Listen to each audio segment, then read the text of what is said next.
আচ্ছা দেখেন, আমাদের আজকের টপিক হচ্ছে ম্যাগনেটিক সার্কিটস। ঠিক আছে, আমরা কিন্তু অলরেডি ইলেকট্রিক্যাল সার্কিটস এর অনেক ধরনের থিওরেম বলেন বা অঙ্ক বলেন সলভ করে এসেছি। এখন এই জন্য আমাদের কাছে ম্যাগনেটিক সার্কিটটা তুলনামূলকভাবে ইজি হবে।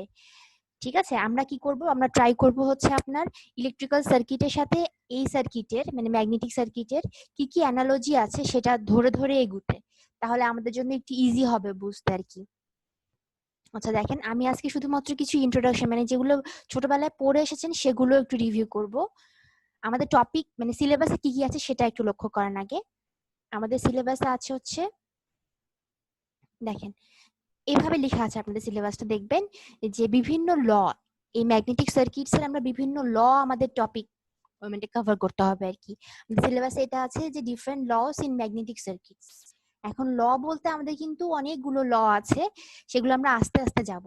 কিন্তু ওই ল গুলো আমি হুট করেই শুরু করতে পারছি না, কারণ এমন কিছু টার্ম আছে যেগুলো আপনাদের মনে আছে কিনা সেটা আমাকে আগে দেখতে হবে। আমি আগে ওগুলো রিভিউ করে তারপরে ল এর দিকে যাব। আমি ফাঁকে ফাঁকে দু একটা ল পড়িয়ে ফেলবো। এই ল গুলো থেকে কিন্তু আপনার মানে অনেক কিছু আসে পরীক্ষায়। ধরেন একটা যে কোনো ল দিয়ে দিল, লেঞ্জেস ল বা Faraday's law of electromagnetic induction, এরকম একটা ল দিয়ে দিল পরীক্ষায়, ওটা আপনি জানেন যে ল আমাদের হুবহু লিখতে হয়। ঠিক আছে, একটু পড়তে হবে, একটু মনে রাখতে হবে যে লটা আমাদের হুবহু যেভাবে লিখে দিচ্ছি আমি সেভাবে লিখতে হবে। আর একটা ব্যাপার হচ্ছে যে এই ল গুলো হচ্ছে আপনার 1-2 এর এসি বলেন কিংবা 2-1 এর আমাদের যে মেশিন আর কি কোর্স, যেটা হচ্ছে আপনাদের এনার্জি কনভার্সন নাম এখন ওই কোর্সটার, এগুলোর বেসিক। ঠিক আছে, এই ল গুলো কিন্তু মনে রাখতে হবে আপনাদের, না হলে যে 1-2 তে বা এসির যেটা বেসিক বা ধরেন 2-1 এ মেশিনের যেটা বেসিক সেটা বুঝবেন না। এই জন্য এখানে আমাদের সিলেবাসে একটা নাম দিয়ে শেষ করে ফেলেছে, সেটা হচ্ছে যে আপনার ডিফারেন্ট লস। কিন্তু এই ল মানে এই একটা ওয়ার্ডে না, এটা অনেক কিছু পড়ানোর আছে আমাদের এটা শুরু করার আগে। আচ্ছা, এবার দেখেন সেকেন্ড যেটা বলেছে সেটা হচ্ছে যে আপনার analysis of series and parallel magnetic circuits. আমাদের সিরিজ সার্কিট প্যারালাল সার্কিট আমরা পড়েছি, কিন্তু সেটা ছিল হচ্ছে আমাদের ইলেকট্রিক্যাল সার্কিটস। আমাদের এখানে হচ্ছে শুধুমাত্র এটা ম্যাগনেটিক সার্কিট, বেসিক জিনিসটা সেম, এই জন্য ইনশাল্লাহ কোনো সমস্যা হবে না। ঠিক আছে, এখন এটা এতটুকুই আমাদের সিলেবাসে আছে। দেখবেন যে ম্যাগনেটের সিলেবাস এতটুকু, কিন্তু এটা আসলে অনেক কিছু, মানে অনেক ভাস্ট একটা জিনিস। আর আমি তো এটা বারবার বলে আসছি যে আমরা এখন যা যা পড়বো এগুলো আমাদের পার্ট বি এর টপিক, এগুলো পার্ট বি তে দেখবেন ম্যাক্সিমাম আসছে। আমাদের ম্যাগনেটে আপনাদের 1 থেকে 1.5টা সেট কোশ্চেন আসবে আর কি ইনশাল্লাহ। এখন আমাদের আসলে এই ম্যাগনেটিক সার্কিট আমরা পড়বো কেন, সেটার উদ্দেশ্য কি আমি অলরেডি বলে ফেলেছি যে উদ্দেশ্যটা কি। তারপরে এখানে আমি দেখেন পয়েন্ট আকারে লিখে দিয়েছি, সেটা একটু লক্ষ্য করেন।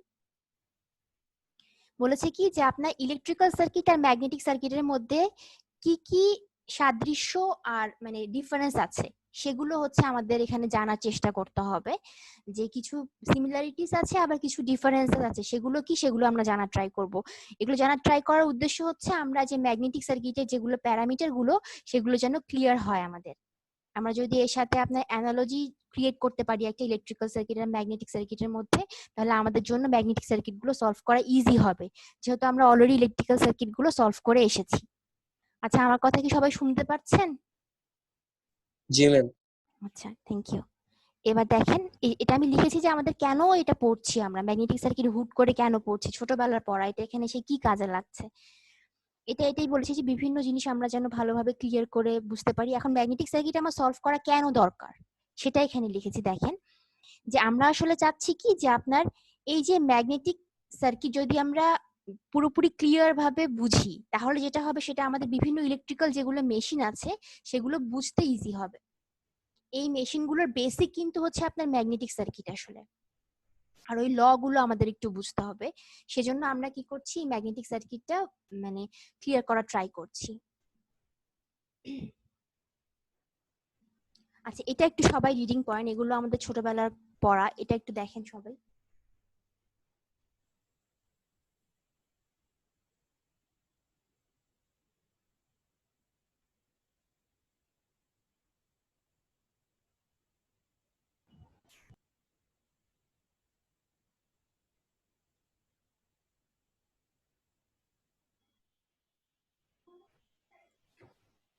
আচ্ছা দেখেন, তাহলে এটা হচ্ছে আমাদের ছোটবেলার পড়া। ম্যাগনেট কি আমাকে এখন বলেন তো কেউ, যে ম্যাগনেট জিনিসটা কি? ম্যাগনেট ম্যাডাম, দুটি একটা বস্তু যেটা আকর্ষণ করবে, হয়তো বা হ্যাঁ সেটা লোহা বা কোনো একটা অদৃশ্য শক্তির বলে একটা বস্তু সেটা আকর্ষণ করবে। তার মানে আমরা কি বলতে পারি বলেন, ম্যাগনেট হচ্ছে একটা আসলে সলিড বা যে কোনো একটা ম্যাটেরিয়াল যেটা চারপাশ জুড়ে কি হয়, এর একটা প্রভাব থাকে, রাইট? এটাই তো, তাই না?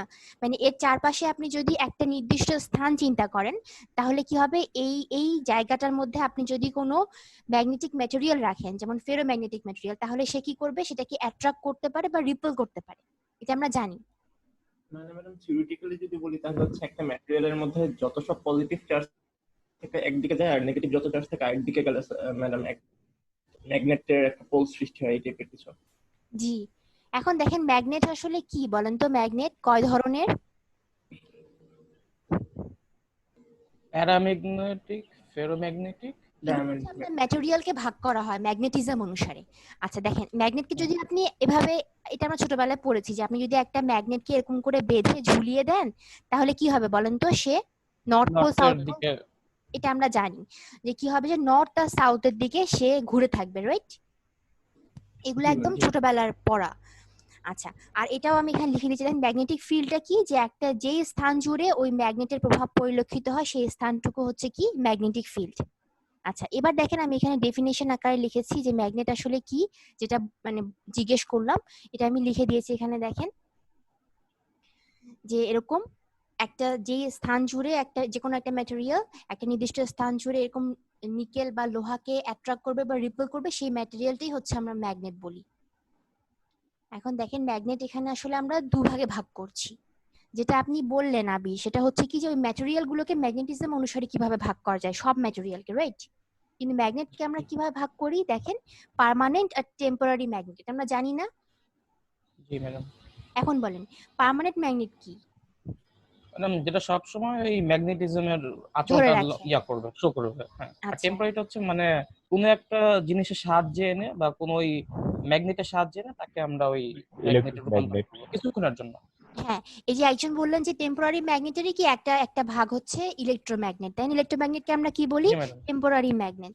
মানে হচ্ছে কি জি যে ম্যাম। আপনি যদি তাকে একটা মানে ম্যাগনেটিক ফিল্ডে রাখেন, তাহলে সে কি করে আপনার মানে ম্যাগনেটিজমটা ধরে রাখে, কিন্তু যখন আপনি ফিল্ডটা সরিয়ে নেন তখন কি হবে, তার ম্যাগনেটিজমটা কি আর থাকবে? না। থাকবে না। এটা হচ্ছে টেম্পোরারি ম্যাগনেট।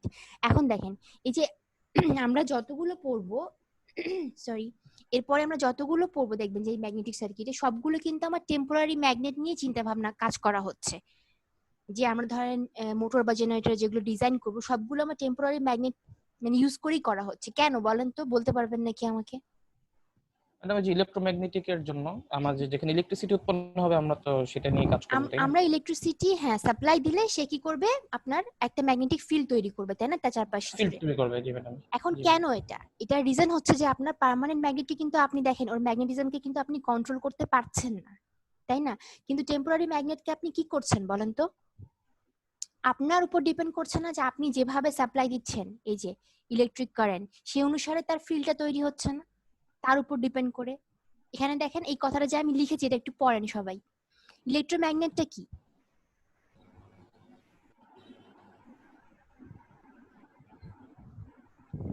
ম্যাডাম, একটা মানে তার একটা কুণ্ডলী প্যাঁচানো হয় আচ্ছা, যেখানে তার আমরা কুণ্ডলী বলছি ইলেকট্রিসিটি আমরা। ফ্লো করলে একটা তড়িৎ ক্ষেত্র সৃষ্টি, সরি, চুম্বক ক্ষেত্র সৃষ্টি হয়। আচ্ছা, তাহলে একটা তার কুণ্ডলী আমরা বলছি কেন, একটা সিম্পল তার আমরা জানি, ধরেন একটা তার, এই তারের মধ্যে দিয়ে কিন্তু কারেন্ট গেলেও কি হয়, যে এর চারপাশে কি ম্যাগনেটিক ফিল্ড তৈরি হয় না, এটা কি জানেন সবাই? যে একটা জি তার ম্যাডাম। একটা ওয়্যারে যদি কারেন্ট ফ্লো করে, আপনি এর পাশে একটা যদি কম্পাস নিয়ে আসেন দেখবেন কি সে এরকম ডিফ্লেক্ট করছে, তার মানে কি এর চারপাশে অবশ্যই একটা ম্যাগনেটিক ফিল্ড তৈরি হচ্ছে। একটা ইলেকট্রিক ওয়্যার এর মধ্যে কারেন্ট ফ্লো করলেও কিন্তু কি হবে, এর চারপাশ জুড়ে একটা ম্যাগনেটিক ফিল্ড তৈরি হবে, রাইট? এটা কি সবাই জানি? জি ম্যাডাম। এখন আমরা তার কুণ্ডলী কেন নিচ্ছি বলেন তো, বলতে পারেন নাকি? ম্যাডাম, ফ্লোটা একদিকে রাখার জন্য, মানে একটা যে চৌম্বক ক্ষেত্র ক্রিয়েট হবে দেখেন সেটা ডিফ্লেক্ট যেন না করে।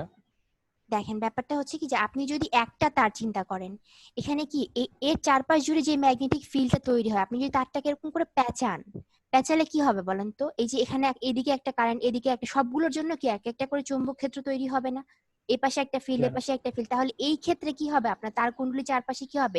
ফিল্ডটা বেশি স্ট্রঙ্গার হবে না? ফিল্ড বেশি স্ট্রঙ্গার হবে মানে কি চৌম্বক বলরেখা বেশি তৈরি হবে না একটা সিঙ্গেল তারের চেয়ে? জি ম্যাডাম। আচ্ছা, Yeah. এখানে একটা কথা লেখা আছে দেখেন, এই যে যেটা একটু লক্ষ্য করেন, by adjusting the strength and direction of the current, যেটা আপনি সাপ্লাই দিচ্ছেন সেটা এসিও হতে পারে, ডিসিও হতে পারে, ঠিক আছে? এখানে একটু লক্ষ্য করেন যে আমরা কি করেছি, একটা নেইল, একটা পেরেকের উপরে কি করেছি বলেন তো, একটা তার পেঁচিয়েছি না? দেখেন, তার পেঁচিয়ে কি করছি, একটা ব্যাটারি কানেক্ট করছি, তাহলে কি একটা কারেন্ট সাপ্লাই দিবে, সার্কিটটা যেহেতু ক্লোজড। তাহলে কি হবে বলেন তো, এর চারপাশ জুড়ে কি বলরেখা তৈরি হবে না? এই বলরেখা কিভাবে তৈরি হচ্ছে সেটা আমরা আস্তে আস্তে আসছি। তার মানে কি হবে, আস্তে আস্তে আপনার এই যে পেরেকটা কি হবে, চুম্বকে পরিণত হবে, এবং সেটা কি, সেটা হচ্ছে একটা ইলেকট্রোম্যাগনেট বা টেম্পোরারি ম্যাগনেট। আপনি যখন এটা সরিয়ে নেবেন, এই যে যেটা আপনি সাপ্লাই দিচ্ছেন এই ডিসি ভোল্টেজটা, সেটা যখন সরিয়ে নেবেন, যখন কারেন্ট সাপ্লাই অফ করে দিবেন, তখন সে আর কি ম্যাগনেট থাকবে না, রাইট? জি ম্যাডাম। এখন যদি আপনি শুধু একটা তার পেঁচান, তাহলেও কিন্তু কি হবে, এর চারপাশে কি বলরেখা তৈরি হবে। কিন্তু আপনি যদি এখানে মাঝখানে একটা কোর, এমন একটা কোর ইউজ করেন যেটা হচ্ছে ধরেন ফেরোম্যাগনেটিক ম্যাটেরিয়াল, তাহলে কি হবে, এই বলরেখাগুলো আর বেশি উৎপন্ন হবে না, আর বেশি স্ট্রঙ্গার হবে ফিল্ড। ম্যাডাম প্যারার ফ্লোটা একটু যদি বলে দিতেন খুব ভালো হতো, অনেকদিন ধরে তো পড়া হয় না। আচ্ছা, ফেরোম্যাগনেটিক ম্যাটেরিয়ালটা আপনাদের মনে আছে কিনা দেখেন, যে ফেরোম্যাগনেটিক ম্যাটেরিয়াল হচ্ছে যে আপনি যদি তাকে কোনো চৌম্বক ক্ষেত্রে রাখেন, তাহলে কি হবে, তার ওই যে তার ভিতরে যে আপনার এই যে ইলেকট্রনের যে ডিরেকশন, সেগুলো কি হয় যে একটা আরবিট্রারি থাকে। আপনি যখন তাকে কোনো চৌম্বক ক্ষেত্রে স্থাপন করেন, তখন ওগুলো কি মানে অ্যালাইন হয় না, সজ্জিত হয় না, তখন সে চৌম্বকে পরিণত হয়। আচ্ছা, এবার দেখেন যে এটা হচ্ছে কি, যে আপনার এই যদি আপনি কোর ইউজ করেন, এই যে কোর ইউজ করলে সেটা কি হবে, যে আপনার স্ট্রেংথটা আরো বেশি হবে এই ম্যাগনেটিক ফিল্ডের। এখন আমাকে বলেন তো, যে এই যে চৌম্বক যে বলরেখাগুলো বের হবে, এই যে দিক দিয়ে বের হয়, সেটা কোন পোল হয়, নর্থ পোল না সাউথ পোল? আচ্ছা, যেদিক দিয়ে বলরেখাগুলো বের হয় সেটা কোন পোল হয়? এই যে আমি North বললাম pole. কি নর্থ পোল হয় না? এটা মনে আছে আপনাদের? যে চৌম্বক বলরেখা তৈরি হয় যখন, সেটা বের হয় হচ্ছে আপনার অবশ্যই কি নর্থ পোল দিয়ে। North pole. এবং সেটা কোন দিকে যায় বলেন তো, সাউথ পোলে ঢোকে না? South pole এর দিকে। তারপদের দিকে যায়। এখানে দেখেন, এই যে আপনার ইলেকট্রিক্যাল সার্কিটের সাথে এটার একটা মানে ডিসিমিলারিটি আছে, সেটা হচ্ছে কি, যে আপনি যেমন ইলেকট্রিক্যাল সার্কিটে কি করেন, আসলে আপনার উদ্দেশ্য থাকে হচ্ছে একটা কারেন্ট ফ্লো করা, রাইট? ধরেন এটা একটা ইলেকট্রিক্যাল সার্কিট, আপনার উদ্দেশ্য থাকে হচ্ছে এখানে কারেন্ট ফ্লো করা। আপনি কিন্তু ইচ্ছে করলে এই কারেন্টের ফ্লোটাকে পুরোপুরি অফ করতে পারবেন যদি এটাকে আপনি ওপেন সার্কিট করে দেন। কিন্তু এখানে কিন্তু আপনি এই যে চৌম্বক বলরেখাগুলোকে কি করতে পারবেন না, টার্মিনেট করতে পারবেন না কিন্তু পুরোপুরি একদম। যদি একটা নর্থ পোল থেকে বলরেখা তৈরি হয়, সে অবশ্যই কোনো না কোনো ভাবে সাউথ পোলে যেয়ে ঢুকবে, রাইট? এটা একটা ডিফারেন্স। এবং আমরা কি করছি, এই যে কারেন্টের ফ্লোর সাথে ইলেকট্রিক্যাল সার্কিটের যে প্যারামিটার, সেটা হচ্ছে আপনার কারেন্টের সাথে আমরা এখানে কি সাদৃশ্য করছি, ফ্লাক্সটা, ঠিক আছে?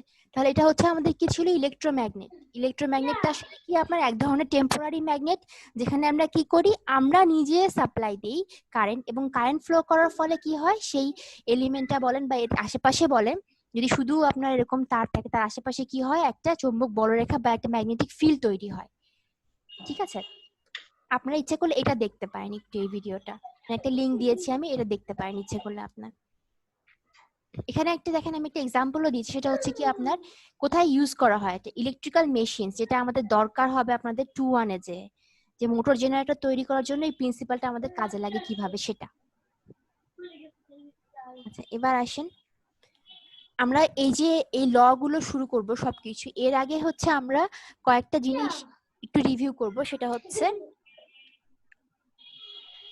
ম্যাগনেটিক সার্কিটের কিছু প্যারামিটার।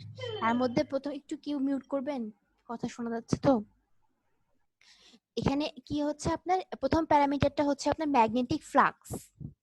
এখন ফ্লাক্সটা কি বলতে পারবেন আমাকে কেউ? ম্যাগনেটিক ফ্লাক্স যেটা অলরেডি আমরা বলেছি, এটা হচ্ছে কি আসলে আপনার এর বাংলা করলে এটা দ্বারা হচ্ছে বলরেখা, কিন্তু এটা আসলে কি, এটা হচ্ছে আপনার অন্যভাবে বলতে পারেন হচ্ছে আপনার লাইনস অফ ফোর্সেস, ঠিক আছে? বলরেখা ঘনত্ব। হ্যাঁ, বলরেখা ঘনত্ব পরে যাব। এটা হচ্ছে আপনার লাইনস অফ ফোর্সেস, মানে একটা ফোর্সের লাইন, ঠিক আছে? সেটা হচ্ছে কি, এটার ইউনিটটা হচ্ছে ওয়েবার। এটা একটু লক্ষ্য করেন, এটা অনেক জায়গায় এটা লেখা তো থাকে। ম্যাগনেটিক ফ্লাক্স ডেনসিটি না? হ্যাঁ হ্যাঁ, ঘনত্ব পরে যাব আমরা। এটা হচ্ছে আপনার লাইনস অফ ফোর্সেস। এই যে লাইন কিছু আমরা, এটা কিন্তু আসলে একটা মানে ইমাজিনারি লাইন, তাই না? কিন্তু সেটা হচ্ছে কি একটা ফোর্স না, একটা ফোর্স ক্রিয়েট করে না? আপনি যদি বলরেখার মাঝে কোনো একটা এলিমেন্ট, কোনো একটা ম্যাটেরিয়াল রাখেন, তাহলে সে কি করবে? একটা ফোর্স অনুভব করবে। সেটা রিপেলও হতে পারে, অ্যাট্রাকশনও হতে পারে। এই জন্য বলা হচ্ছে কি এটা আপনার লাইনস অফ ফোর্সেস হচ্ছে ম্যাগনেটিক ফ্লাক্স, আর কিছু না। এটা আমি কি লিখেছি দেখেন, ইউনিটটা কি সেটা আপনারা জানেন অলরেডি, তাও আমি লিখেছি ওয়েবার। আর 1 ওয়েবারকে আসলে কি বলা হয় দেখেন, 10⁸ লাইনস অফ ফোর্সেস। আসলে এখানে আমরা যেভাবে যে ধরেন আঁকি, ধরেন আমরা একটা কি করছি, একটা এরকম ম্যাগনেট আঁকছি। ম্যাগনেটকে আমি বললাম যে এটা নর্থ পোল, এটা হচ্ছে সাউথ পোল। এই যে আমরা যে এখানে একটা একটা এরকম একটা লাইন আঁকলাম, এই লাইনটা কিন্তু আসলে ইমাজিনারি, তাই না? এটা এই যে এরকম আপনার 10⁸ লাইন মিলে হবে হচ্ছে আপনার কত, 1 ওয়েবার ফ্লাক্স। ঠিক আছে, ডেফিনিশনটা হচ্ছে এরকম। এটা কি লিখেছি দেখেন, এটা ইলেকট্রিক্যাল সার্কিটের সাথে কিভাবে অ্যানালগাস, সেটা হচ্ছে যে আপনার কারেন্টের অ্যানালগাস। যেমন কারেন্ট ফ্লো করে, এখানে আমরা বলছি হচ্ছে ফ্লাক্স ফ্লো হয়। ঠিক আছে, এটা আমরা সবাই জানি যে নর্থ পোল থেকে বের হয়ে সাউথ পোলে যায় যে কোনো ম্যাগনেটিক বারে। আচ্ছা, এটা একটু লক্ষ্য করেন, এটা আমি কি এঁকেছি দেখেন তো, একটা পার্মানেন্ট ম্যাগনেট। এখানে কি হচ্ছে আপনার, এই যে ফ্লাক্স দেখেন নর্থ পোল দিয়ে বের হয়ে কোথায় যাচ্ছে আপনার, এই সাউথ পোলে ঢুকছে। এখানে আমরা এরিয়াটা মোটামুটি এখানে এই সেম ধরেছি, এই এরিয়াটা, কিন্তু ব্যাপারটা যে এরকম না যে এরকম আপনার এরিয়া এইটুকু আর এইটুকু সেম। এখানে আমরা জাস্ট দেখাচ্ছি এরকম আপনার এক একটা লাইন, এরকম 10⁸ লাইন মিলে একটা আমরা বলবো হচ্ছে 1 ওয়েবার ফ্লাক্স, এরকম। ঠিক আছে, 1 ওয়েবার মানে কিন্তু একটা লাইন না, 1 ওয়েবার ফ্লাক্স মানে হচ্ছে আপনার 10⁸ লাইনস অফ ফোর্সেস, এরকম। আচ্ছা, এবার আসেন, এটা বলেন তো কি হচ্ছে, এটা বলেন তো এই যে বাম পাশের ফিগার, পাশাপাশি দুইটা সব ফ্লাক্স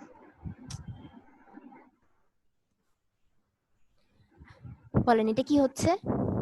ম্যাডাম এই নর্থ থেকে সাউথের দিকে যাচ্ছে দুইটা আপনি চুম্বকের এখানে কারণে, আবার হ্যাঁ ওই দুটো নর্থ থেকে সাউথ মানে সব চুম্বক হচ্ছে। বলছেন, মানে ও ট্রাই করবে হচ্ছে কি নর্থ পোল থেকে বের হয়ে সাউথ পোলে ঢুকতে, রাইট? আর এই নর্থ পোলটা যে কই যাবে বলেন তো, এই যে এ পাশে সাউথ পোলে যাবে না, এ পাশে সাউথ পোলে ঢুকবে না। জি আর এখানে কি করছে, এখানে আমি জাস্ট মানে ফ্লাক্সটা দেখাচ্ছি যে কিভাবে ফ্লো করে, আর কিছু না। এখানে কি করেছি বলেন তো, যদি আপনার এরকম সিমিলার পোল আপনি পাশাপাশি রাখেন, তাহলে কি করবে, ওরা অবশ্যই রিপেল করবে এরা, এবং অবশ্যই কি হবে, এই নর্থ পোল থেকে যে এই সাউথ পোলে যাবে, এখানে এই নর্থ পোল থেকে এই সাউথ পোলে যাবে। ও কি করবে, ইজিয়েস্ট ওয়েতে কি করবে, নর্থ পোল থেকে বের হয়ে ওর কত ইজিলি আর একটা সাউথ পোলে ঢুকতে পারে সেটাই ট্রাই করবে, এই আর কিছু না। এবার আসেন সেকেন্ড জিনিস যেটা, সেটা হচ্ছে আমাদের ফ্লাক্স ডেনসিটি যেটা একটু আগে বলছিলেন একজন, সেটা হচ্ছে কি বলেন তো? আচ্ছা, মানে একক এরিয়াতে যতগুলো আপনার ফ্লাক্স মানে যতগুলো লাইন থাকবে, ঘনত্বটা আর কি। আমরা যদি বলি যে হ্যাঁ মানে কতটুকু ডেন্স, রাইট? যদি আমরা বলি ধরেন যে বাংলাদেশ কতটুকু ডেন্স, তাহলে আপনারা কি করেন, সবার আগে এরিয়াটা চিন্তা করেন না যে এইটুকু এরিয়ার মধ্যে কতটুকু মানুষ আছে।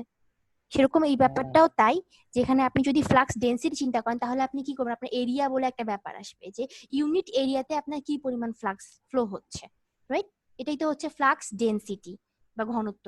তাহলে এর ইউনিটটা কি বলেন তো হবে, বি বলি না এটা, ওয়েবার পার মিটার স্কয়ার। হ্যাঁ, বা এটা আমাকে টেসলাও বলতে পারি আমরা, মনে আছে ছোটবেলায় পড়েছেন টেসলা, মনে আছে সবার? আমাদের সবার বড় ভাই।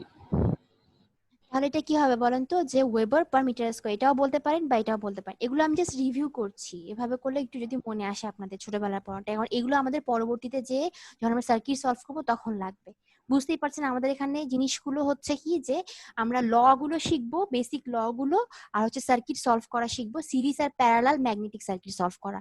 এবং সেখানে সলভ করতে যে আমাদের এই যে জিনিসগুলো লাগবে, ধরেন ফাই লাগবে, তারপরে বি লাগবে, এই জন্য এই জিনিসগুলো আমি একটু জাস্ট শিখিয়ে নিচ্ছি, রিভিউ দিয়ে দিচ্ছি। আচ্ছা, তাহলে এটা আমরা কি বললাম, যে ফ্লাক্স ডেনসিটি মানে একক ক্ষেত্রফলে কি পরিমাণ আপনার ফ্লাক্স আছে, সেটাই হচ্ছে কি আপনার ফ্লাক্স ডেনসিটি বলছি। আচ্ছা, এবার আসেন কি, এটা বলেন তো কি ম্যাগনেটোমোটিভ ফোর্স, এটা বলতে পারবেন কি? ম্যাগনেটোমোটিভ ফোর্স এটা কি সবাই কেউ জানেন? আচ্ছা, এটা জানেন ইলেকট্রোমোটিভ ফোর্স, এটা কি জানেন সবাই? ইএমএফ। হ্যাঁ, ইলেকট্রনের হ্যাঁ হ্যাঁ ইলেকট্রোমোটিভ ফোর্স। আচ্ছা, দেখেন জিনিসটা আসলে কি আপনার বলেন তো, ইলেকট্রোমোটিভ ফোর্স মানে ইলেকট্রন যে ফোর্সটা ক্রিয়েট করছে। বলছি দেখেন, আপনি আসলে এটা কি ইলেকট্রিক্যাল সার্কিটের এটা প্যারামিটার না? ইএমএফ, হুম, এটা আমরা সবাই হুম, জানি। ব্যাটারি কি ইএমএফ, ব্যাটারির ভোল্টেজ যেটা ইএমএফ, তড়িৎচালক শক্তি বলি আমরা যেটাকে, তাই না? এটা আসলে কি, এই জিনিসটা বুঝলে আপনারা ম্যাগনেটোমোটিভ ফোর্স ইজিলি বুঝে যাবেন। সেটা হচ্ছে কি, যে এটা একটু ভাগ করেন, ইলেকট্রো বা এটা ইলেকট্রন চিন্তা করেন। ইলেকট্রনকে মুভ করানোর জন্য যেই ফোর্সটা আপনি দেন সেটা হচ্ছে আপনার আসলে হচ্ছে কি ইলেকট্রোমোটিভ ফোর্স, তাই না? আপনার উদ্দেশ্য কি থাকে একটা ইলেকট্রিক্যাল সার্কিটে? আপনি কারেন্ট ফ্লো করান, তাই না, একটা ক্লোজ সার্কিটের মধ্য দিয়ে। কারেন্ট মানে কি? আই না? আইটা আসলে কি বলেন তো? ডিকিউ বাই ডিটি, এটা কিন্তু আমরা জানি। আই হচ্ছে ডিকিউ বাই ডিটি, আমরা জানি না? যেরকম মানে এককে যতটুকু চার্জ চেঞ্জ কিউটা, হবে। হ্যাঁ, কিউটা ছিল কি আপনার চার্জ, ইলেকট্রনের চার্জ। আপনি যখন এটাকে ডিকিউ বাই ডিটি করেন মানে হচ্ছে কি, এটা rate of change of charge, সেটাই তো কারেন্ট। জি ম্যাডাম। এটা চার্জের চেঞ্জ, টাইমের সাপেক্ষে চেঞ্জ, এই যে হয়ে গেল এটা চার্জ। ডিকিউ মানে চার্জের চেঞ্জ, ডিকিউ বাই ডিটি মানে হচ্ছে টাইমের সাপেক্ষে চার্জের চেঞ্জ, এটাই হচ্ছে আমার কারেন্ট। তাহলে আপনি কি ইলেকট্রনকে মুভ করতে যেই ফোর্সটা দেন সেটাই হচ্ছে আপনার ইলেকট্রোমোটিভ ফোর্স, তড়িৎচালক শক্তি। একই রকম আপনার যদি ইলেকট্রিক্যাল সার্কিটে আপনি যদি বলেন ইলেকট্রন বা কারেন্ট, কারেন্টকে ইলেকট্রনের ফ্লোটাই তো হচ্ছে আপনার কারেন্ট। তাহলে ম্যাগনেটিক সার্কিটে আপনি কি বলবেন? ফ্লাক্স। ফ্লাক্সকে মুভ করানোর জন্য যে আপনি ফোর্স দেন সেটাই হচ্ছে আপনার কি আসলে এমএমএফ বা ম্যাগনেটোমোটিভ ফোর্স। ঠিক আছে, ম্যাগনেটিক ফিল্ড আচ্ছা, তৈরি করতে যেই ফোর্সটা আপনি দিচ্ছেন, ম্যাগনেটিক ফিল্ড তৈরি করতে, সেটা কি বলেন তো? একটু আগে আমি কিন্তু দেখিয়েছি যে আপনি কি করেছেন, যে একটা এরকম আপনার পেরেক ছিল, ওই পেরেকটাতে আপনি কি করেছেন, যে একটা তার পেঁচিয়েছেন, তার পেঁচিয়ে আপনি এই পাশ থেকে কি দিচ্ছেন, একটা ব্যাটারি দিচ্ছেন না, ভোল্টেজ, হুম, কারেন্ট সাপ্লাই। এটা আসলে কি কিছু না, এখানে একটু রিডিং পড়েন এটা, যে the driving force which drives or tends to drive the magnetic flux through a magnetic circuit. আপনার উদ্দেশ্য আসলে কি, যে কোনো একটা সার্কিটে আপনার উদ্দেশ্য হচ্ছে কোনো কিছু ফ্লো করানো, তাই না? আমরা ইলেকট্রিক সার্কিটে কি করছিলাম, কারেন্ট ফ্লো করাচ্ছি, এখানে আমরা কি ফ্লাক্স তৈরি করছি। ফ্লাক্স তৈরি করলেই কিন্তু সে অবশ্যই এখানে যেমন নর্থ পোল থেকে বের হয়ে সাউথ পোলে চলে আসবে, কিন্তু ইলেকট্রিক্যাল সার্কিটে কিন্তু আপনার সার্কিট ওপেন হলে কিন্তু কারেন্টটা পুরোপুরি অফ হচ্ছে, কিন্তু ম্যাগনেটিক সার্কিটে সেটা হচ্ছে না। আসলে এইটুকুই শুধু ডিফারেন্স। দেখেন এবার আমি কি লিখেছি, এর সিম্বলটা একটু লক্ষ্য করেন, ম্যাগনেটোমোটিভ ফোর্সের সিম্বলটা এটা আসলে এফ এর মতো বলি, কিন্তু আসলে এভাবে লেখা হয়, দেখেন এভাবে। জিনিসটা লিখতে গেলে আপনি এভাবে লিখতে হবে, এই যে এফ, এভাবে লিখে, ঠিক আছে? এফ এটা এক ধরনের, সিম্বলটা এরকম। এফটা আসলে কি দেখেন, এফটা আসলে টার্ন সংখ্যা আর কারেন্টের গুণফল। যে কারেন্টটা আপনি সাপ্লাই দিচ্ছেন আর যে আপনি প্যাচ দিচ্ছেন সে দুটোর গুণফল হচ্ছে আসলে আপনার হচ্ছে ম্যাগনেটোমোটিভ ফোর্স। আপনি যত বেশি প্যাচ দেবেন তত বেশি কি হবে, আপনার এই ফোর্সের মানটা বাড়বে না? তত বেশি, আমি বললাম কি যে আপনার সিঙ্গেল একটা কয়েলের চেয়ে আপনি যদি প্যাচ দেন তাহলে কি হবে, প্রতিটা প্যাচের জন্য কি হচ্ছে, আপনি চিন্তা করছেন যে এখানে একটা কারেন্ট, এর চারপাশ জুড়ে একটা ম্যাগনেটিক ফিল্ড, এখানে একটা কারেন্ট, চারপাশ জুড়ে একটা ম্যাগনেটিক ফিল্ড। যত বেশি প্যাচ সংখ্যা বাড়াবেন তত বেশি কি হবে, এই ফোর্সটা বাড়বে, তত বেশি কি হবে, আপনার ফিল্ড তৈরি হবে, মানে হচ্ছে তত বেশি ফ্লাক্স ফ্লো করবে। ঠিক আছে, এর ইউনিটটা হচ্ছে আপনার অ্যাম্পিয়ার টার্ন। যেহেতু এই যে আমি বললাম যে এফ ইজ ইকুয়ালস টু, এটা হচ্ছে আপনার এন ইন্টু আই। এন হচ্ছে কি আপনার প্যাচ সংখ্যা আর কারেন্ট, আই হচ্ছে কারেন্ট জানেন, তাহলে এর ইউনিটটা অবশ্যই কি হবে, অ্যাম্পিয়ার টার্ন বলে এটাকে। ঠিক আছে, অ্যাম্পিয়ার হচ্ছে আপনার কারেন্টের ইউনিট, আর এন হচ্ছে তো বুঝতে পারছেন টার্ন সংখ্যা বা প্যাচ সংখ্যা। আচ্ছা ম্যাডাম, এটা কি কোনো এনআই সাইন থিটা হয় মানে যখন আপনারা ইয়া করতে না না যাবেন? না না, সবসময় এ নাই। আচ্ছা এবার দেখেন ম্যাগনেটোমোটিভ ফোর্স তাহলে মনে রাখছেন, তাহলে কি কি একটু বলি দেখেন। একবার আমরা পড়লাম হচ্ছে ফ্লাক্স ফাই, ফ্লাক্স ডেনসিটি যেটা হচ্ছে ঘনত্ব, ইউনিট এরিয়ায় কি পরিমাণ ফ্লাক্স। আর একটা পড়লাম হচ্ছে আপনার ম্যাগনেটোমোটিভ ফোর্স বা এমএমএফ। ঠিক আছে, ম্যাগনেটিক ফিল্ড তৈরি করতে আপনি যে ফোর্স দিচ্ছেন এক্সটার্নালি সেটা। ঠিক আছে, তাহলে এই যে তিনটা গেল। এবার আসেন কি, এটা সবাই জানেন রাইট, ম্যাগনেটিক ফিল্ড ইন্টেন্সিটিটা কি? আমি তাও একবার বলি দেখেন, এটা হচ্ছে কি magnetomotive force per unit length. ঠিক আছে, ইউনিট লেন্থে আপনার কি পরিমাণ ম্যাগনেটোমোটিভ ফোর্স দিচ্ছেন আপনি, দেখেন তার মানে কি আপনার ম্যাগনেটোমোটিভ ফোর্স কি ছিল, ছিল হচ্ছে আপনার F divided by L per unit লেন্থে। এই জন্য কি হচ্ছে দেখেন, F equals to N I একটু আগে দেখেছি, আর ডিভাইডেড বাই এল। এটা আসলে আপনি যদি অন্যভাবে চিন্তা করেন, আমি অন্যভাবে একটু বললে হয়তো আপনাদের একটু ইজি হবে বুঝতে। জিনিসটা আসলে কি দেখেন, যে একটা ফিল্ড একটা ম্যাগনেটিক ফিল্ড কতটুকু ইন্টেন্স বা কতটুকু তীব্র সেটা বোঝাতে আপনার এই টার্মটা ব্যবহার করা হয়। একটা জিনিস লক্ষ্য করেন, আমি বলি, ধরেন একটা হচ্ছে আপনার চৌম্বক আছে, এখানে নর্থ পোল সাউথ পোল আছে, এরকম বলরেখা যাচ্ছে, দেখতে পাচ্ছেন সবাই এটা? জি ম্যাম। এখন আপনি চিন্তা করেন যে এই চৌম্বকের অবশ্যই কি একটা নির্দিষ্ট জায়গা জুড়ে এর প্রভাব পরিলক্ষিত হবে, অবশ্যই একটা রেঞ্জ আছে। আপনি যদি ধরেন একটা যে কোনো ম্যাটেরিয়াল, একটা চৌম্বক পদার্থকে এর আশেপাশে রাখেন, তাহলে কি করবে? এই ম্যাগনেটটা কি করবে? কি অ্যাট্রাক্ট করতে পারে বা রিপেল করতে পারে, তাই না? এরকম ব্যাপার না একটা? অনেক সময় দেখবেন যে আপনি একটা চৌম্বক রেখেছেন, এখানে একটা ম্যাগনেটিক ম্যাটেরিয়াল রেখেছেন, চৌম্বক পদার্থ, কখনো দেখবেন যে অনেক দূরে রেখেছেন, তাও এ অ্যাট্রাক্ট করছে খুব দ্রুত। আবার অনেক সময় দেখবেন যে একে অ্যাট্রাক্ট করানোর জন্য একটু কাছে আনতে হচ্ছে ম্যাটেরিয়ালটাকে, এরকম দেখেছেন না? যে আপনার আচ্ছা, চৌম্বক মানে কতটুকু দূরত্বের মধ্যে হবে? মানে সে কতটুকু ইন্টেন্স বা কতটুকু তীব্র, ওর যে চৌম্বক তীব্রতা এটা। চৌম্বক তীব্রতা, ভেরি গুড, বা প্রাবল্য যেটাকে আমরা বলি, মনে আছে আপনাদের? প্রাবল্য। জি প্রাবল্য, ম্যাডাম। যে আপনার এই চৌম্বকটা মানে কতটুকু প্রবল ভাবে অ্যাট্রাক্ট করছে। এটা বলা হয় যে এভাবে, যে আপনার যে কোনো ম্যাগনেটিক ম্যাটেরিয়াল এই ইউনিট নর্থ পোলে কি পরিমাণ ফোর্স মানে সে অনুভব করছে, এটাই হচ্ছে তার চৌম্বক প্রাবল্য। ঠিক আছে? তার মানে কি, আপনার যেই চৌম্বকটা আপনার দূর থেকে টানতে পারবে, ধরেন কোনো ম্যাগনেটিক ম্যাটেরিয়াল, তার প্রাবল্য বেশি হবে না যে কাছ থেকে টানতে পারবে তার প্রাবল্য বেশি হবে? বলেন তো আমাকে। দূর থেকে যে টানতে পারবে। Very good. তার মানে কি, সে অনেক মানে তার অনেক বেশি ইন্টেন্স একটা ফিল্ড তৈরি করছে। এটাই হচ্ছে আপনার আসলে যদি আপনি ফিজিক্যালি চিন্তা করেন, ব্যাপারটা হচ্ছে এরকম, চৌম্বক প্রাবল্য যেটা। ঠিক আছে, এখানে ডেফিনেশন তো মানে যার ক্ষেত্রটা যত বড়। হ্যাঁ, যার ক্ষেত্রে যত বড় আর কি, ব্যাপারটা এরকম। এখানে দেখেন যে আমি এখানে ডেফিনেশনটা এভাবে লিখেছি, কিন্তু আপনি ফিজিক্যালি চিন্তা করলে এভাবে চিন্তা করে দেখতে পারেন। আর এটা হচ্ছে কি আপনার যে magnetomotive force per unit length, একটা ইউনিট লেন্থে আপনার ফোর্সটা কতটুকু। ঠিক আছে? আর এখানে কি লিখেছি দেখেন তো, এই কথাটা একটু পড়েন। Independent of the type of core material, শুধুমাত্র ডিপেন্ড করবে কার উপর? এই যে এন এর উপর, আই এর উপর, আর এল এর উপর। ওই ম্যাটেরিয়ালটা এই এলটা কিন্তু আবার আপনার মিন লেন্থ, ঠিক আছে? এটা কিন্তু মিন লেন্থের উপর ডিপেন্ড করবে। দেখেন এখানে কিন্তু একটা কি বাইরের একটা, দেখেন বাইরের একটা রেডিয়াস ডায়ামিটার আছে, ভিতরে একটা আছে রেডিয়াস, দেখেন পরিধি এখানে একটা আছে, সরি পরিধি বলছে ব্যাস, এই যে এটা একটা আছে। আপনি দুইটার আপনার গড় যেটা লেন্থ সেটার উপর ডিপেন্ড করবে। এই যে এই লেন্থটা, এই পরিধিটাও না যে এই 2πr-ও না, ধরেন আমি বললাম এটা 2πr2, আর ভেতরে ম্যাডাম আমি এটা একটু বললাম, ভালোভাবে দেখাইতে হবে। আচ্ছা ধরেন যে এটা আসলে কি, যে এরকম একটা জিনিস না, এরকম। এটা হচ্ছে কি আপনার এইটুকু রেডিয়াস, আমি যদি বলি ধরেন r1, আবার এইটুকু মানে ওই তারের উপরের অংশটার একটা মানে ডিফারেন্স আছে। এটা দুইটা রেডিয়াস না, একটা আপনার ইনার রেডিয়াস আপনি হ্যাঁ। বলতে পারেন, আর এটা হচ্ছে আউটার হ্যাঁ। রেডিয়াস। এটা যদি আপনি চিন্তা করেন যে লেন্থ বের করবেন, যে কতটুকু লেন্থ, ইউনিট লেন্থ, সেই লেন্থ এলটা কত, সেটা হবে আসলে আপনার এই দুইটার গড় রেডিয়াসটাই, যেটা এটা এইটুকু পরিমাণ পর্যন্ত মাঝ বরাবর গড় রেডিয়াসটা, এই যেটা মিন লেন্থ। ঠিক আছে, এই লেন্থটা। বলেন তো বৃত্তের পরিধির এটা সূত্র কি? Pi R in square plus pi R two square divide by 2, এভাবে করতে হবে না ম্যাডাম? ওটা হচ্ছে ক্ষেত্রফল। আচ্ছা, তাহলে কি করব? ক্ষেত্রফল হচ্ছে আপনার পাই আর2 না, পাই আর2 পরিধি স্কয়ার, 2πr। পরিধি হচ্ছে 2πr।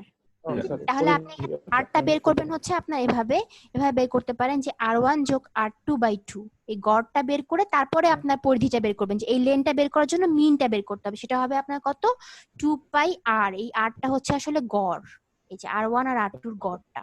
এটা অঙ্ক করার সময় বুঝিয়ে দেবো, এটুকু মনে রাখেন যে আমরা মিন লেন্থ বের করে তখন আমরা চিন্তা করবো যে মিন লেন্থের মধ্য দিয়ে কি পরিমাণ ফ্লাক্স, এই যে এই ফ্লাক্সটা যে ফ্লো করছে, আমরা মিন লেন্থটা সবসময় চিন্তা করি। ঠিক আছে? প্রাবল্যটা তাহলে বুঝতে পেরেছেন প্রাবল্যটা কি? যে magnetomotive force per unit length, এটাই হচ্ছে প্রাবল্য। আচ্ছা এবার আসেন পরের টপিকে আমরা যদি যাই, এখানে কি করেছি আমি, এটা বলেন তো কি পারমিয়াবিলিটিটা? পারমিয়াবিলিটি কত সহজে ফ্লাক্সগুলো ট্রাভেল করতে পারে? হ্যাঁ, ভেরি গুড, মানে কতটুকু আপনার ফ্লাক্সকে পারমিট করে একটা মিডিয়াম, তাই না? ব্যাপারটা এরকম না? Yes ma'am. ম্যাডাম এটাকে আমরা মিউ দিয়ে রিপ্রেজেন্ট করতাম, মনে আছে? জি ম্যাডাম জি ম্যাম। চৌম্বক প্রবেশতা। প্রবেশ্যতা না? হ্যাঁ, প্রবেশ্যতা। আচ্ছা দেখেন, এই যে এটা এটা কিন্তু কি আমরা জানি তো, বলেন তো mu equals to B by H, এটা পড়েছি না আমরা, mu B equals to madam. Mu H, জি ম্যাডাম। এটা বিএইচ কার্ভ পড়েছিলেন, মনে আছে আপনাদের? ওটা জি আমাদের ম্যাডাম। টপিকে আছে, ওটা আমরা পড়বো ইনশাআল্লাহ। এটা হচ্ছে কি কতটুকু সে মানে ease of flowing the flux, এরকম ব্যাপারটা যে এক একটা মিডিয়ামের কতটুকু পারমিট করে ফ্লাক্স ফ্লো করতে, সেটাই। এখন বলেন তো এটা কার সাথে রিলেটেড, ইলেকট্রিক্যাল কোয়ান্টিটির কন্ডাক্টিভিটি না রেজিস্টিভিটি? Conductivity ma'am. বলেন বলেন তো রেজিস্টিভিটি না কন্ডাক্টিভিটির সাথে? আচ্ছা মানে Conductivity। ধারকত্বটা তো মানে কন্ডাক্টিভিটিটাই তো হওয়ার কথা। কন্ডাক্টিভিটি হবে না, মানে কতটুকু সে মানে পারমিট করছে ফ্লাক্সকে ফ্লো করতে। রেজিস্টিভিটি হচ্ছে তার ঠিক উল্টোটা। আচ্ছা এখন মানে যতটুকু মানে আটকাবে। আটকাবে, সেটা হচ্ছে রেজিস্টিভিটি ছিল। সিম্বল এখানে আমি সব এখানে দিয়েছি, একটু দেখে নিয়েন। এর ইউনিটটা হচ্ছে এরকম, এটা এটা বের করলেই বুঝতে পারবেন, এটা ক্যালকুলেশন করলেই বুঝতে পারবেন যে এর এটা কত হচ্ছে ইউনিটটা। দেখেন আমি কি লিখছি। আচ্ছা বলেন এবার এয়ার বা ফ্রি স্পেসের পারমিয়াবিলিটি কত বলতে পারবেন আমাকে? এটা কনস্ট্যান্ট ভ্যালু ছিল। আচ্ছা এটা মানে একটু মনে করে নিই। এই যে আমি লিখে দিয়েছি 4 পাই into 10 to the power minus 7। 4 × 10⁻⁷। এটা কিন্তু আপনাদের এখানেও এটা মনে মনে ছিল। রাখতে হবে, এটা আপনারা মুখস্থ করতেন আগে, মনে আছে? ম্যাডাম আমরা যে ক্যালকুলেটরে বসে দিতাম। হ্যাঁ এটা একটু এখানে মুখস্থ করতে হবে, ঠিক আছে? এটা একটু মাথায় রাখেন, কারণ অঙ্ক করার সময় এটা আমাদের লাগে অনেক সময়। অনেক সময় অনেকে এটা ভুল করেন, আমি কোথায় ভুল করেন সেটাও বলে দিব অঙ্কের সময়। আচ্ছা ম্যাম এটার একক টেসলা না? এটার একক 4 পাই into 10 to the power minus 7। Tesla না, না টেসলা এটা তো জাস্ট কি টেসলা তো বলে আপনার ওয়েবার পার মিটার স্কয়ার। ও হ্যাঁ টেসলাও মনে হয় বলা যায়। টেসলা বলা যায়, হ্যাঁ। হ্যাঁ টেসলাও ছিল। দেখেন তো আমি মনে নেই, আমার ক্যালকুলেশন করে বের করতে হবে। হ্যাঁ আবির আমরা টেসলা ইউজ করতাম ম্যাথ করার সময়। খারাপ। ওটা কি বি এর একক না টেসলা? Flux density. জি ম্যাডাম ওটা বি এর একক, ওটা ফ্লাক্স ডেনসিটির একক হবে। আচ্ছা এবার তাহলে বলেন তো রিলেটিভ পারমিয়াবিলিটির একক কি? মিউ আর এর রিলেটিভ মানে কি এয়ার এর সাপেক্ষে অন্য কোন মিডিয়ামের যে পারমিয়াবিলিটি সেটার কম্পারিজনটা মনে আছে বলেন তো? ম্যাডাম তখন হচ্ছে আরে এটা তো অনেক দিন ধরে দেখি না ম্যাডাম, এগুলো ভুলে গেছি। এই দেখেন মানে mu naught by 4 pi something এরকম না? আচ্ছা মিউ আরটা হচ্ছে কি রিলেটিভ পারমিয়াবিলিটি, এটা মনে আছে আপনার? যে কোনো একটা ম্যাটেরিয়ালের পারমিয়াবিলিটির সাথে কি করে, সে এয়ার এর পারমিয়াবিলিটিটা কম্পেয়ার করে যে mu r is equals to mu by mu. তাহলে কি এটা কোনো ইয়ে হবে, ইউনিট হবে না ইউনিট লেস হবে? এটা তো অনুপাত ম্যাডাম, তার তো মানে কোনো একক থাকবে না। এটা যেন ভুল না হয়, ঠিক আছে? তাহলে আপনারা কি দেখছেন যে মিউ ইকুয়ালস টু তাহলে কি হচ্ছে বলেন তো? মিউ ইজ ইকুয়ালস টু হচ্ছে আপনার mu R into mu naught into mu R. আচ্ছা যে কোনো ম্যাটেরিয়ালের পারমিয়াবিলিটি এটা মিউটা, আর মিউ নটটা হচ্ছে কি শুধুমাত্র এয়ার বা ফ্রি স্পেসের পারমিয়াবিলিটি, এটা কিন্তু কনস্ট্যান্ট মান। আর মিউ আরটা হচ্ছে ম্যাটেরিয়াল অনুসারে ভ্যারি করে, তাই না? ম্যাটেরিয়াল অনুসারে ভ্যারি করে হচ্ছে মিউ আর। আচ্ছা তাহলে আপনি এভাবে যে কোনো ম্যাটেরিয়ালের পারমিয়াবিলিটি বের করতে পারবেন। আচ্ছা এবার আসেন, এখানে আমি ফেরোম্যাগনেটিক ম্যাটেরিয়ালটা দেখিয়েছি, মানে যেই ম্যাটেরিয়ালের পারমিয়াবিলিটি যত বেশি তার মানে কি সে তত বেশি ফ্লাক্সকে অ্যালাউ করছে তার মধ্য দিয়ে, রাইট? আচ্ছা এবার আসেন রিল্যাকটেন্সটা হচ্ছে কি আপনার ইলেকট্রিক্যাল কোয়ান্টিটির সাথে যদি কম্পেয়ার করেন সেটা হচ্ছে যে আপনার রোধের সাথে রেজিস্ট্যান্সের সাথে এটা হচ্ছে অ্যানালগাস। সেটা কি দেখেন বলেন, রোধের ক্ষেত্রে আমরা কি জানি? আর ইজ ইকুয়ালস টু কি ছিল বলেন তো? রো এল বাই এ এরকম একটা জিনিস ছিল না? Royal by. আর আপনি যদি আর ইকুয়ালস টু লিখেন এটাও আমরা লিখতে পারি যে R is equals to V by I, এটাও লিখতে পারি ওহমস ল থেকে। এই সবগুলোই আপনি কি করবেন এখন শুধুমাত্র ম্যাগনেটিক সার্কিটের জন্য অ্যাপ্লাই করবেন। ইলেকট্রিক্যাল সার্কিটের জন্য কি ছিল? আর ছিল, যেটা কি করছে আপনার কারেন্ট ফ্লোকে বাধা দিচ্ছিল।